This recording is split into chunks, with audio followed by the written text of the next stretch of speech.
నోట్లో వేసుకుంటే కరిగిపోయే కమ్మనైన ఇన్స్టెంట్ గోధుమ పిండి దోశ.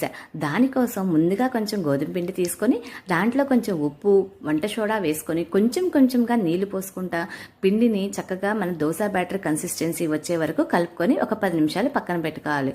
చేత్తో కలుపుకుంటే గోధుమ పిండి ఉండలు కట్టకుండా ఉంటుంది. ఆ కలిపిన పిండిలో 10 నిమిషాలు పక్కన ఉంచుకున్న తర్వాత కొంచెం జీలకర్ర, తరిగిన ఉల్లిపాయలు, పచ్చిమిర్చి, కొంచెం కొత్తిమీర వేసుకొని బాగా కలిపి పక్కన పెట్టాలి. ఆ తర్వాత స్టవ్ మీద పెనం పెట్టి ఆ పెనం కాగిన తర్వాత కొంచెం ఆయిల్ వేసి ముందుగా పెనాన్ని ముందుగా రబ్ చేసుకొని పెట్టుకోవాలి. ఆ తర్వాత దాని మీద ఒక గరిటె కానీ 2 గరిటెలు కానీ గోధుమ పిండి వేసుకొని చక్కగా దోశని 2 వైపులా ఆయిల్ వేసుకొని కాల్చుకోవాలి. అప్పుడు చక్కగా ఎర్రనైన కమ్మనైన గోధుమ పిండి దోశ రెడీ అయిపోతుంది. నేనైతే దీన్ని పల్లీ చట్నీతో సర్వ్ చేసుకుంటున్నానండి. ఏ చట్నీ అయినా చాలా బాగుంటుంది. టమాటా, బీరకాయ, వంకాయ, ఆ చట్నీ ఏ చట్నీ అయినా బాగుంటుంది. మీరు కూడా ట్రై చేయండి.